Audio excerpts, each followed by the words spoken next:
cursistas, sejam muito bem-vindos. É um prazer estar aqui com vocês novamente. Como já sabem, meu nome é Paula Cares, sou economista e continuarei trabalhando com vocês a disciplina Economia e Mercado. Pessoal, como de praxe, tenham papel e caneta em mãos para anotar as dúvidas que surgirem. Lembrem-se que elas podem ser sanadas nos fóruns Tira Dúvidas. Cabe ressaltar que as dúvidas devem ser postadas nos fóruns pertinentes a cada aula. Vamos lá? Neste módulo, vamos estudar os capítulos 5, 6, 7, 8, 9, 10, 11 e 12 do caderno didático, que contemplará as páginas 43 a 74. Iniciaremos esta segunda aula explicando a famosa Lei da Demanda. De 2, podemos verificar a lei da demanda, que afirma que existe uma relação inversa entre o preço do produto e a quantidade desse produto que o consumidor pretende comprar, ceteris paribus. Ou seja, quanto mais barato for o produto, mais as pessoas estão dispostas a comprar. E por outro lado, quanto mais caro for o produto, menores quantidades as pessoas estão dispostas a adquirir. No entanto, existem algumas razões que explicam a variação do comportamento do consumidor. Quais os fatores que afetam a decisão de consumir? Neste contexto, podemos destacar os preços, efeito substituição e utilidade marginal. Explicando melhor, os preços constituem uma espécie de barreira para os consumidores, pois quanto maior o preço de determinado bem, menor será a quantidade de pessoas dispostas a pagar por esse produto.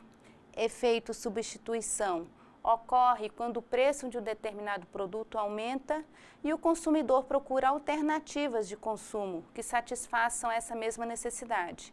Por exemplo, saio de casa sexta-feira à noite com fome. Logo, a necessidade que desejo saciar é a fome. Para tanto, tenho algumas opções, como pizza, sanduíche ou espetinho. Sendo assim, esses produtos são entendidos como substitutos. Utilidade marginal consiste em afirmar que quanto maior for o número de produtos no mercado, sua utilidade tende a ser menor e vice-versa. Imagine-se em um deserto, morrendo de sede, e ao se deparar com um copo de água, a utilidade que este copo trará será total. O segundo copo consumido também trará uma utilidade quase total. Mas à medida que a sede vai sendo saciada, a utilidade dos copos de água para essa finalidade diminui. Com base na lei da demanda, compreendemos que se o preço de um produto aumentar, haverá uma queda na quantidade consumida, certo? No entanto, se o preço do gás de cozinha e da gelatina em pó aumentarem em 100%, o comportamento do consumidor será o mesmo para os dois produtos? Claro que não. Percebam que o consumidor não deixará de consumir o gás de cozinha, apesar de estar mais caro, ao passo que buscará substitutos para a gelatina em pó. A literatura que estuda a sensibilidade da procura em relação ao preço deu-se o nome de elasticidade preço-procura. Elasticidade é um conceito muito importante na economia, pois trata da medição dos níveis de interesses por parte dos consumidores em aceitar ou não o aumento de preços. Por exemplo, se uma empresa aumenta seus preços, a quantidade vendida tenderá a cair, porém, cairá quanto? Uma regra da procura é que quanto maior for o preço praticado, menor será a quantidade vendida ou comercializada. De acordo com essa literatura, existem alguns fatores importantes que afetam a sensibilidade da elasticidade preço-procura, a saber, a existência de substitutos próximos, se o produto é de luxo, de necessidade básica ou supérfluo, o tamanho do mercado, muitas opções de compra ou apenas uma loja, e o horizonte temporal, preciso com frequência comprar esse produto ou só às vezes? A existência de substitutos próximos influencia, porque quanto maior o número de concorrentes, maior será a sensibilidade dos preços. Vamos supor que existam várias padarias no caminho para a sua casa, mas aquela que você gosta de comprar o pão resolveu subir os preços. O que você faz? Caso você goste muito dessa padaria, continuará comprando seus pães lá. No entanto, quanto mais opções tiver, melhor, né? A essencialidade do produto, que indica o grau de necessidade de determinado bem. Exemplo, se o remédio ficar mais caro, vai parar de tomá-lo? Se o sal ficar mais barato, fará um estoque na sua casa? Os vícios de consumo ou hábitos também interferem na elasticidade, independente da variação dos preços. Exemplo, quando a pessoa é viciada em algo, o preço é um detalhe. A periodicidade de aquisição dos produtos, grandes períodos de intervalo de tempo entre as aquisições, pode interferir no conhecimento dos preços, logo, não afeta a quantidade vendida. E, finalmente, quando se faz um orçamento, pode-se perceber quanto um produto é importante ou não. Cabe ressaltar que as quantidades demandadas podem sofrer alterações em função do preço praticado pelo mercado. Portanto, existem alguns fatores que podem afetar essa quantidade consumida. Vejamos estas possibilidades, como a renda, atitudes e preferências, preços dos bens substitutos, preços dos bens complementares, satisfação e expectativas e quantidade de consumidores no mercado. A renda. O fator renda pode e interfere nas quantidades comercializadas. A distribuição da renda, o próprio nível de renda e a estrutura de distribuição a diferentes classes sociais fazem com que os produtos tenham uma elasticidade muito variada. Já perceberam o impacto do comércio com o 13º salário para aquecer as vendas no final de ano? Atitudes e preferências. A aquisição de produtos, em grande medida, está relacionada a fatores modais, como novelas, filmes ou propagandas, motivos religiosos ou crenças e valores no sentido moral e ético. Por exemplo, até pouco tempo atrás era elegante fumar em filmes, novelas e em ambientes fechados. Atualmente, a moda mudou e fumar em local público passou a ser brega. Enfim, você já parou para pensar se você compra os produtos que realmente gosta ou está influenciado pela moda? Preço de bens substitutos.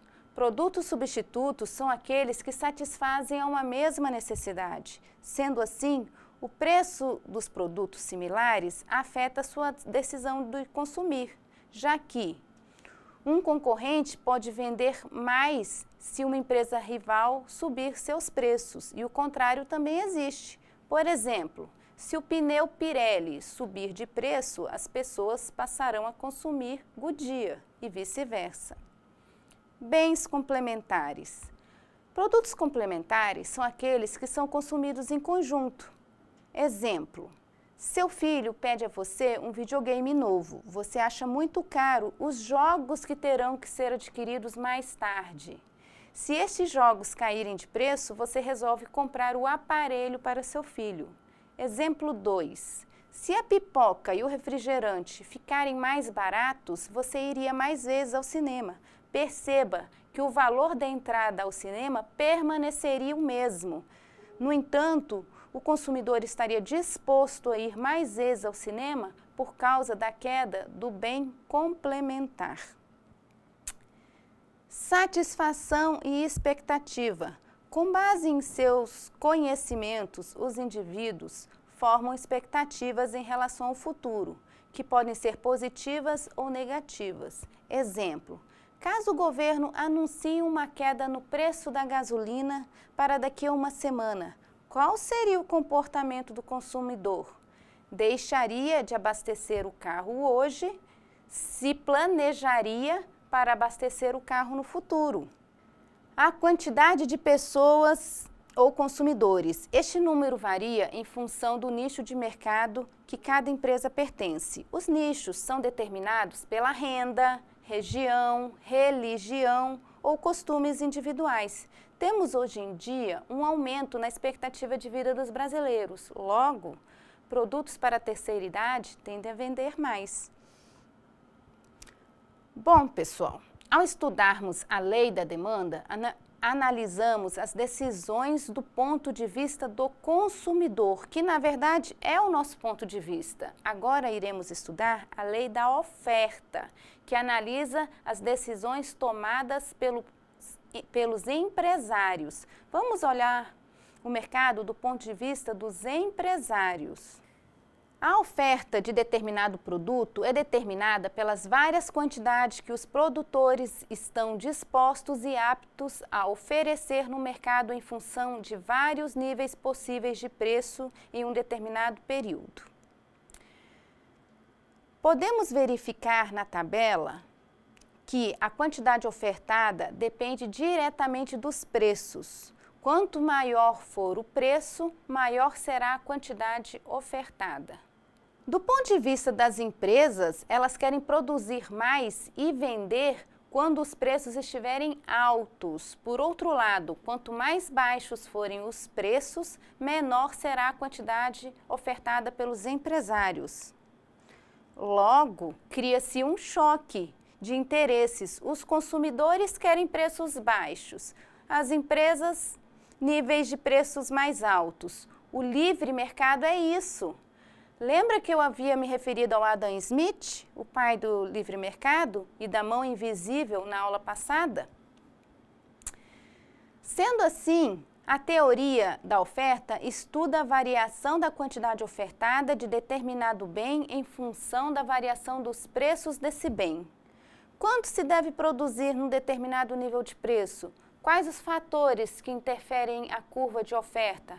Quais os determinantes dessa curva? No slide 6, podemos notar que os fatores que afetam a decisão de produzir são a capacidade instalada, fonte de matéria-prima, preço de insumos, tecnologia e expectativa dos produtores. Vamos começar pela capacidade instalada?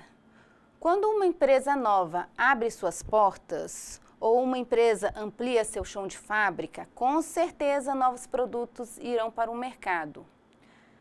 As ampliações da oferta de produtos dependem da forma direta de investimentos no setor de produção. Se um fornecedor não consegue mais aumentar sua quantidade produzida, a empresa não terá mais com o que produzir. Exemplo disso é a empresa Sadia, situada no município de Dois Vizinhos, na região sudoeste do estado do Paraná, que compra e mantém através de contratos comerciais vários produtores de frango para abastecer seus estoques. Imaginem se a Sadia dependesse de um único fornecedor, quantos frangos este deveria produzir ou quanto a empresa deixaria de produzir. Outro fator importante que afeta a decisão de produzir dos empresários é o preço dos insumos, pois criam um impacto no processo produtivo, já que ampliam ou reduzem os custos operacionais. Logo, a empresa deverá estar preparada ou ser ágil nas decisões quando houver um repentino, inesperado aumento de preços de seus fornecedores, para que não prejudiquem o seu desempenho no mercado.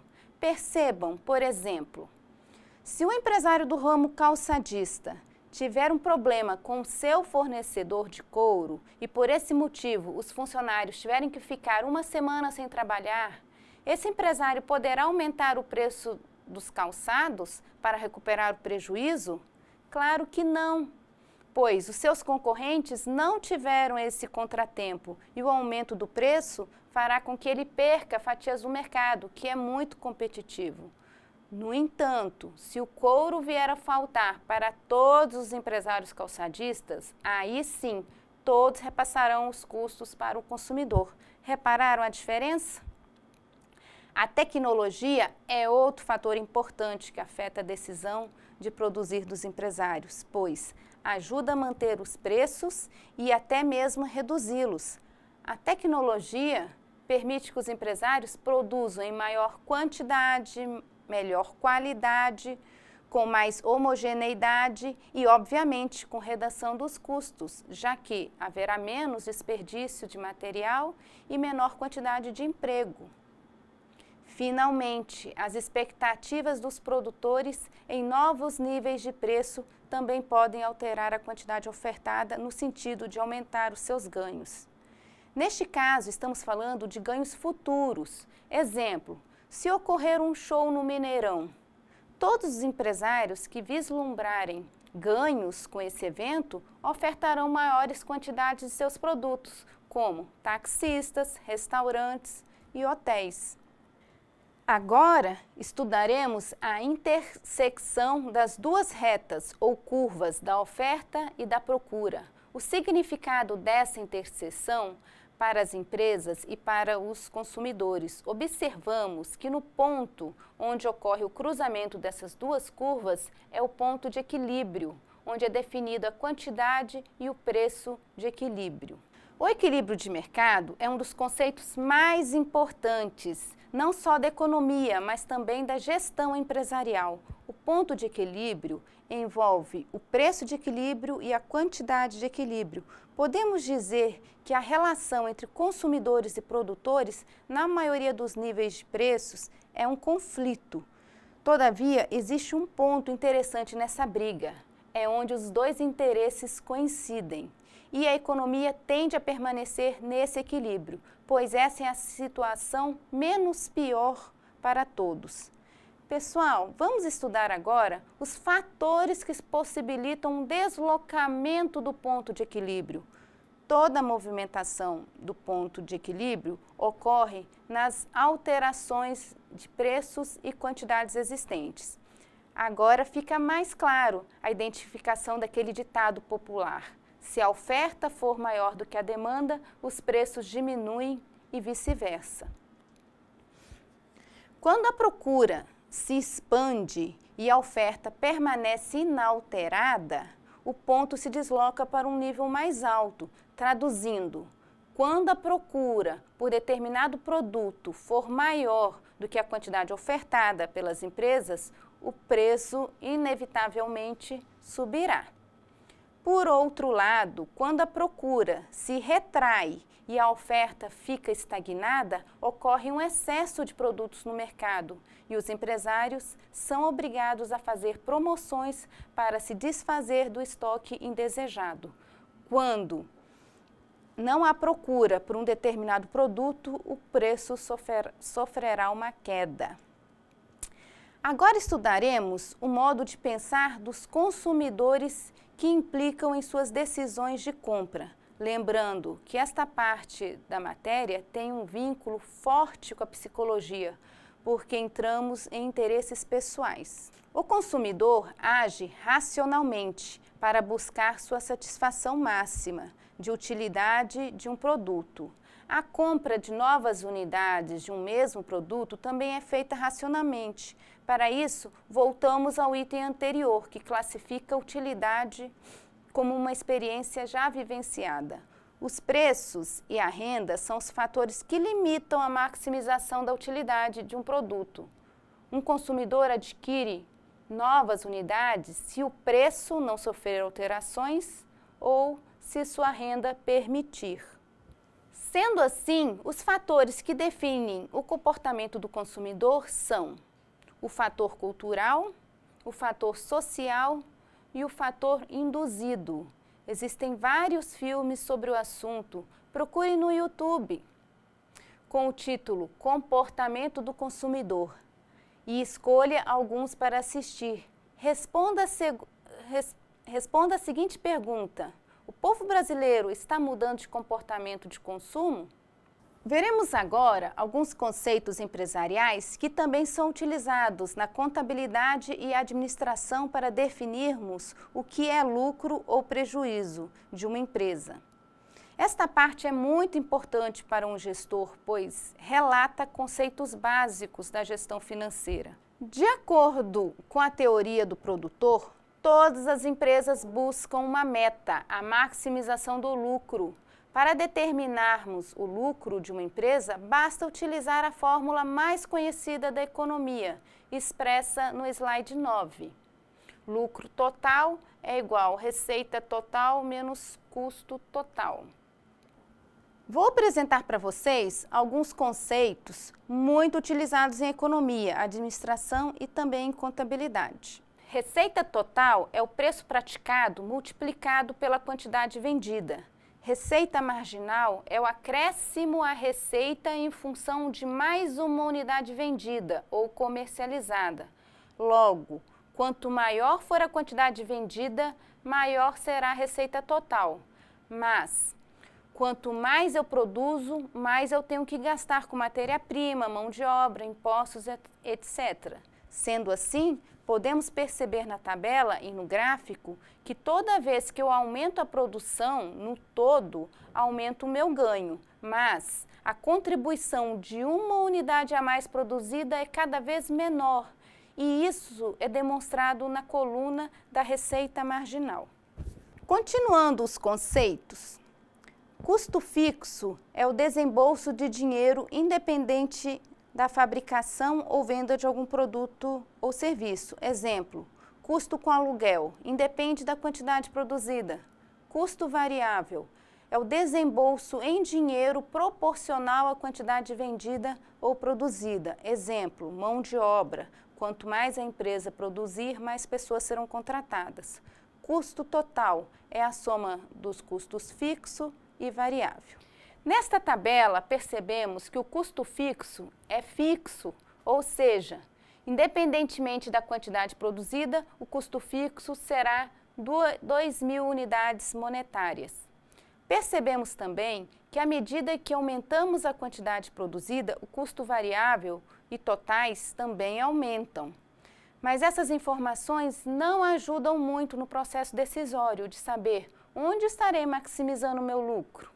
Por esse motivo, a literatura desenvolveu os conceitos de custo variável médio e custo total médio, que são encontrados quando dividimos o custo variável e o custo total pela quantidade em vários níveis de produção, respectivamente. Finalmente, temos o custo marginal, que mostra quanto custa para a empresa produzir uma unidade a mais. Estes conceitos ajudam a compreender qual seria a quantidade produzida que maximizaria o lucro. Nesta tabela, percebemos que o custo fixo médio reduz toda vez que a produção aumenta. No entanto, o custo variável médio, o custo total médio e o custo marginal reduzem com o aumento da quantidade produzida, até determinado limite de produção, 600 unidades. E depois voltam a subir, formando um gráfico em formato de U. Por que será que isso acontece? Essa pergunta será cobrada nos fóruns e em nossas provas. Percebam que 600 unidades é o máximo que essa empresa consegue produzir com a capacidade instalada que ela possui. Caso queira produzir mais do que isso, é possível? De acordo com a tabela, verificamos que ela pode produzir até 1.000 unidades, mas isso acarreta em elevados custos, como hora extra, 2 ou mais turnos de trabalho, desgaste das máquinas, entre outros custos. O problema se agrava quando o empresário percebe que gastou mais dinheiro para produzir mais unidades e que terá que vendê-las pelo mesmo preço que vende as mercadorias, sem esse custo extra. Logo, acima de 600 unidades, o empresário estará pagando para trabalhar. Entenderam? Esta tabela sintetiza o que foi dito até agora. A empresa aumenta a receita marginal toda vez que a produção aumenta, só que cada vez menos, até esse ganho for reduzido a zero.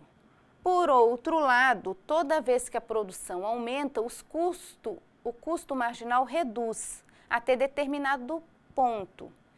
Daí, volta a subir.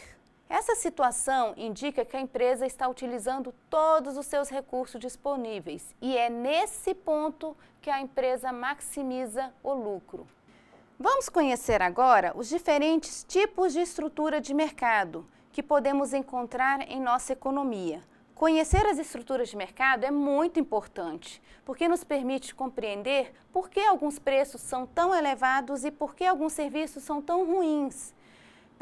Pessoal, fiquem atentos aos conceitos trabalhados neste capítulo, pois este assunto é a espinha dorsal da atividade prática que vocês desenvolverão ao longo dessa disciplina.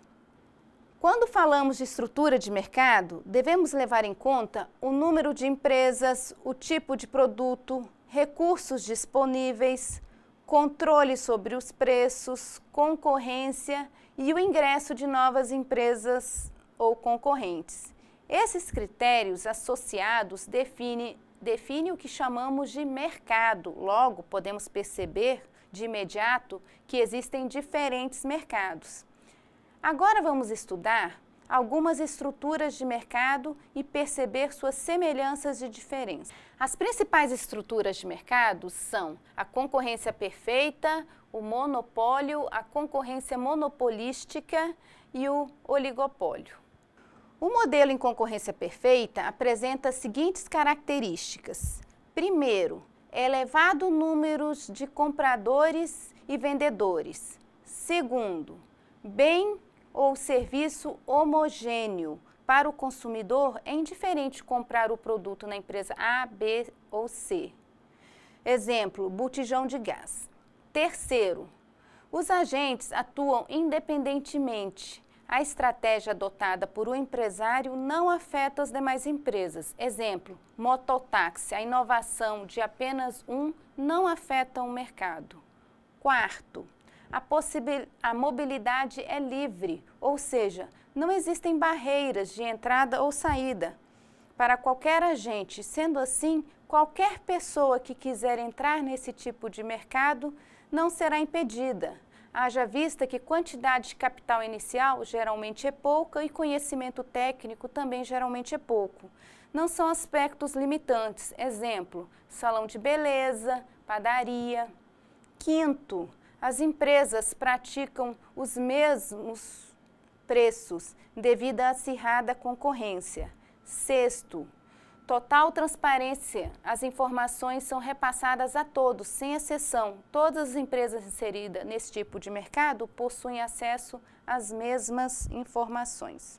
O mercado em monopólio é formado por uma única empresa. Atualmente, encontramos essa estrutura em estatais, como energia elétrica e empresas de saneamento de água, por exemplo. As características desse tipo de mercado são: existe apenas um vendedor, o produto não possui substituto, exemplo, energia elétrica, lampião, vela. Logo, não existe opção para o comprador.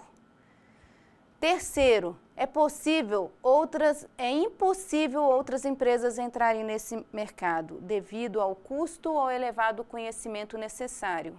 Exemplo, construção de uma hidroelétrica é muito cara, requer muito conhecimento e o retorno desse investimento é muito demorado. Quarto, a empresa monopolista detém o poder do seu segmento. A empresa aumenta ou diminui o preço de sua mercadoria conforme suas necessidades.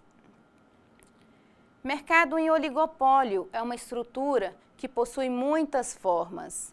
As mudanças variam de setor para setor. As características deste tipo de mercado são: primeiro, possui um número pequeno ou grande de concorrentes, mas existem 2 ou 3 empresas líderes que detêm a maior fatia desse mercado. Segundo, possui diferenciação entre seus produtos ou serviços, ou seja, o consumidor enxerga a diferença entre os produtos dos concorrentes. Exemplo, telefonia móvel, carros. Terceiro, concorrência muito forte. A estratégia adotada por um oligopolista afeta as vendas do outro oligopolista. Exemplo, campanhas publicitárias de cerveja. Quarto, difícil o ingresso de novos concorrentes nesse mercado, devido ao custo elevado ou ao conhecimento necessário. Quinto, devido ao baixo número de concorrentes, o controle dos preços é geralmente fácil. De maneira geral, esses empresários se reúnem para combinar preços das mercadorias, os famosos cartéis. Mercado em concorrência monopolística. Esse tipo de mercado caracteriza-se, primeiro, pelo elevado número de concorrentes. Exemplo, botecos e restaurantes. Segundo, produtos diferenciados, ou seja, os empresários concorrem com produtos que satisfazem a uma mesma necessidade, mas não são idênticos. Exemplo, sabão para lavar roupa. Várias marcas com características e preços diferentes. Existe uma substituição não perfeita, mas possível. Terceiro, preço definido pelo comprador, de acordo com a sua necessidade. Quarto, fácil ingresso de concorrentes. Quinto, informações geralmente amplas. Enfim, pessoal, com isso terminamos a nossa segunda aula. Não deixem de ler o caderno didático. Boa leitura, nos vemos em breve.